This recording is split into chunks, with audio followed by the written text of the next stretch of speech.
Today we're going to talk about how the official UK accreditation body, UKAS, has endorsed bribery.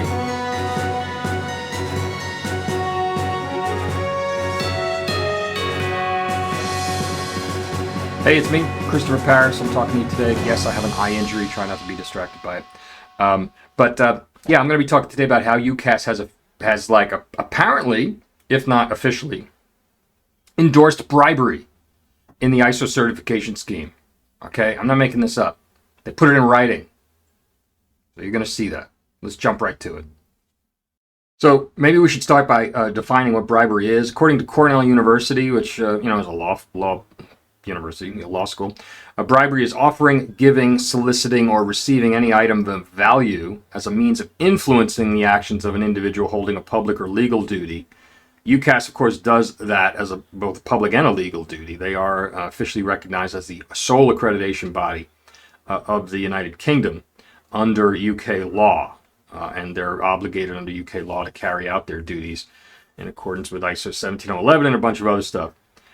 Cornell goes on to say this type of action results in matters that should be handled objectively, being handled in a manner best suited to the private interests of the decision maker. As such, bribery constitutes a crime and can both the offer and the recipient be criminally charged. That part I don't know about. This is Cornell, which is in the United States, and of course, I think bribery is a crime in the UK, but I'm not going to accuse UKAS of a crime. I'm just accusing them of endorsing bribery. So, where do I come off with that? Yes. So this matter has to do with a complaint that was filed quite a long time ago. There's a lot of history to it. But it's still going on now because UKAS is ignoring the problem. Back in 2019, it was uncovered that an Indian consulting company called Vibrant Consultancy, which operates, it's Indian-owned, but it's operated out of Qatar in the Middle East, right? Well, they were sending out solicitations and quotes and proposals for their ISO consulting services. And then in those, they would offer at the same time certification services in the same quote with the pricing and everything, to be done by another company called URS, United Registrar of Systems, which is out of the UK, but they have an Indian and Middle East office as well. So just to recap, Vibrant would do the implementation of the ISO system, ISO 9000 or whatever, and then URS would come in and do the audit and grant the certification. But they're doing that after Vibrant already quoted on behalf of URS.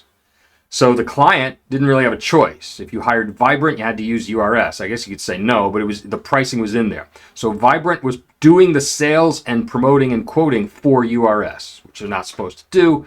But so why is this arrangement bad? Okay, and why is it something that we need to worry about? Well, obviously, what happens is this, right? If Vibrant goes to URS and says to them, we're gonna sell your services for you. Now, URS doesn't need to have any salespeople. They don't need to pay a sales staff, right? So there's already a financial advantage for URS to get into this kind of thing.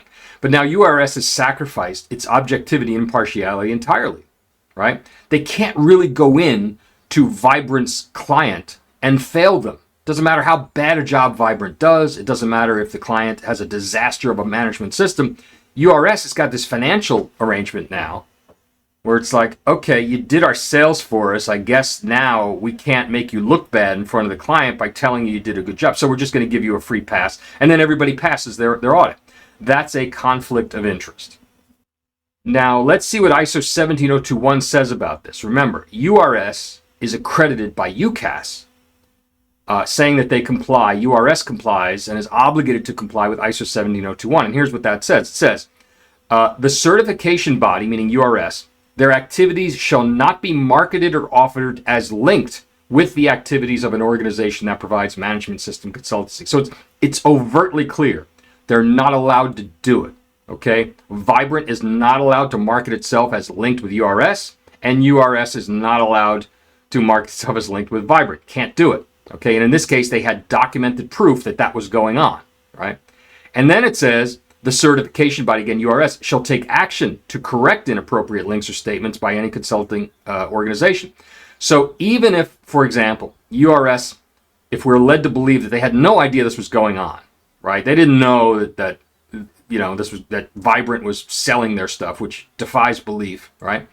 they are obligated to enforce 17021 to go to that consulting company and stop them and say you can't do that anymore, whether you issue a cease and desist or just a nasty email, but you make an effort to stop it. You certainly don't do nothing because now you're complicit. And URS has apparently not done this. By the way, this particular issue with Vibrant, I did not file this complaint. This came to me from a whistleblower who filed it, and then I was brought in at the late end. But we did have other instances where Indian-owned and Middle Eastern-operated consulting companies were doing this exact thing with URS, and they hadn't done anything about it, right? In a couple cases they did. We filed a complaint, and they might have shut it down. But obviously this is a problem. URS does not have control over its operations, and it doesn't really care. I mean, why should it? It has a bunch of people running around selling their stuff, and they don't have to pay them, sales fees or anything. So, yeah, they're going to keep doing it. So I'm told, but again, I didn't see this part of it because I wasn't involved in it. I'm told that the complainant, this whistleblower, reported this to URS, and URS allegedly, I guess, blew it off or didn't do something about it, right? So the problem was then escalated to UKAS, which holds authority over URS. That's when I came in. Okay, actually, I came in after that. UKAS blew it off too, and that's when they brought me in to try to see what they could do about it. Here's what UKAS said in order to defend URS. Okay, now this is in writing. This was written by UKAS representative Charlie Bowen, but he was quoting an unnamed customer relationship manager or somebody like that, support manager. We don't know who it is. I'm pretty sure I think I know who it is at UKAS, and it's a problem. But we don't know who. But anyway, all of this is in writing, and this is what they said. The quote, meaning the quote provided by Vibrant, which simultaneously quoted the services of URS, may indicate a conflict of interest. All right, you think? But it is also not unusual for the consultant to quote for both consultancy and UKAS certification. Now, there's a couple problems with that first sentence. First of all, there's no such thing as UKAS certification. UKAS does accreditation. I think what he meant to say, or she meant to say, I think I know who did this, she meant to say is UKAS accredited certification. But that's wrong. It is absolutely, well, first of all, it may not be unusual for the consultant to quote both consulting and certification, but it's against the rules. And the reason it's not unusual is because UKAS is not doing its goddamn job. It is supposed to make sure it doesn't happen. And because UKAS doesn't do that, that's why it's become not unusual. So I want you to just think about that first sentence. UKAS doesn't do its job, corruption becomes common, and now UKAS says, we don't have to do our job because corruption is common. It's nuts. But let's get to the second sentence, which is even nuttier. It is likely they provide, meaning Vibrant, the consulting company, they provide the consultancy, then charge a fee to work with URS to undertake certification side independently. Now, ignoring the word independently, at this point, there's no independence anymore. Okay, they're saying that Vibrant probably is taking a fee from URS, a finder's fee, referral fee. Okay, in other words, they're getting paid. So URS doesn't need to pay actually salespeople and have an office and everything. They got some consultants running around there doing their work for them, so they give them a little piece. They give them a little cheddar on the side. Okay? And then UKAS says, however, it does depend on who is providing what and when, and the quote doesn't really specify this. Nonsense. The quote was evidence of corruption, and UKAS has just explained this away.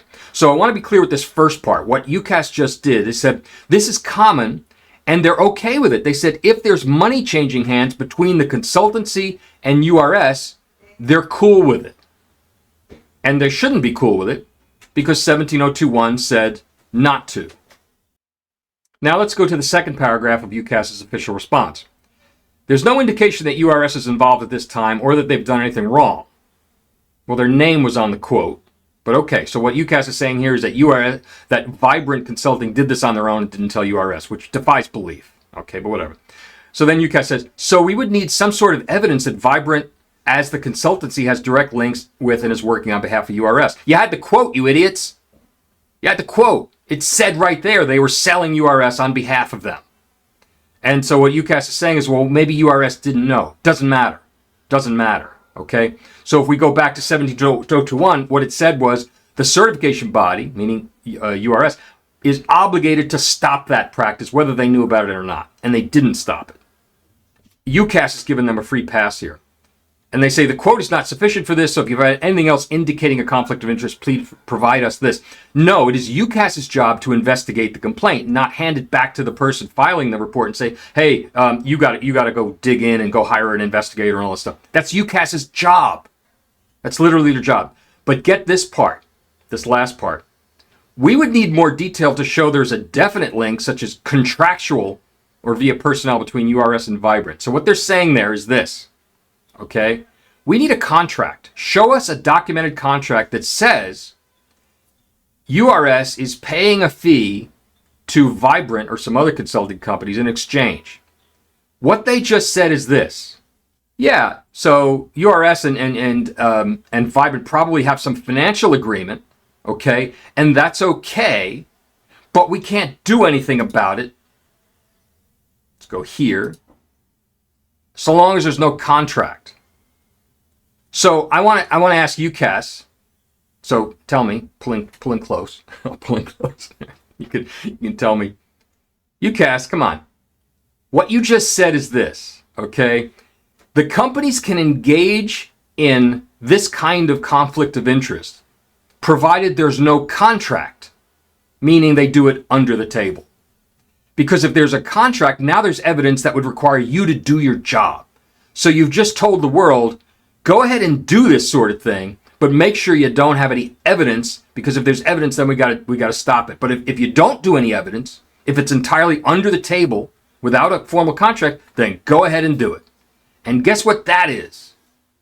That's this. That's bribery. They just authorized bribery.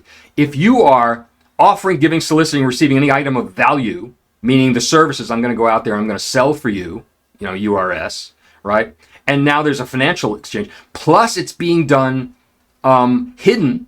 It's absolutely bribery. This is bribery. If there's a contract, well, it might not be bribery. It might be just a conflict of interest, and it might be against ISO 17021, right? And it's bad. But maybe there's the contract there, and you could start arguing it's just improper business practices or something. But when you tell them, don't make a contract, because if there's no contract, then there's nothing we can do. So ergo, if you don't want to get caught, don't leave evidence. That's bribery. And UKAS just told the world to do that. Think about it. It's astonishing. It is absolutely astonishing. So yeah, that all happened. To make matters worse, what happened was that I escalated this to I wrote to UKAS and said, now you got a formal complaint I'm filing. And that was done in August of 2023. We are now in the last day of May 2024. UKAS has done nothing. They've not even acknowledged receipt of the complaint. They have pretended it was never filed. I think I know why. The person who files the complaint is Jackie Burton at UKAS, who I'm pretty sure is the person who cooked up this nutty explanation. We don't know, but the titles seem to line up, okay? Maybe it was somebody else. Maybe it was maybe Jackie's equivalent in the Middle East or India or something. I don't know. But in any event, Jackie Burton and the others at UKAS, including Matt Gantley, this guy here, did not respond to the complaint. They've ignored it, and now we're going to be coming up on nearly a year, okay, 10 months or so. All right, we're going into 11 months, I guess. 10 months. So they've just ignored it, and they're not allowed to do that for ISO 17011.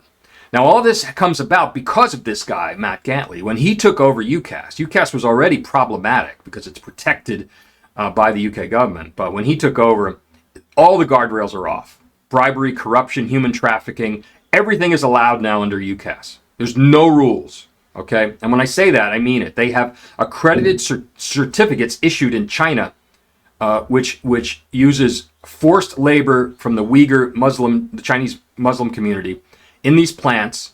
We know it happens. Human rights people have gone in there and said they're using slaves, and they're doing it with a certificate with the UKAS logo on it. And Gantley knows about it because I told him. He knows about it. So he can't feign ignorance and say, I don't know what's going on in China. People just using our logo. They know about it. It's official. They know about it. Have they stopped it? No. No, they have not. So UKAS needs to be reined in somehow, and I'm not quite sure. Maybe this will be the final straw. Endorsing bribery. Yeah, you think that might be the final straw? Don't know. I don't know. But the UK Ministry of Trade, the BEIS, they got to step in. They're gonna have to step in. They need to fire Gantley. They need to investigate him and probably throw him in jail.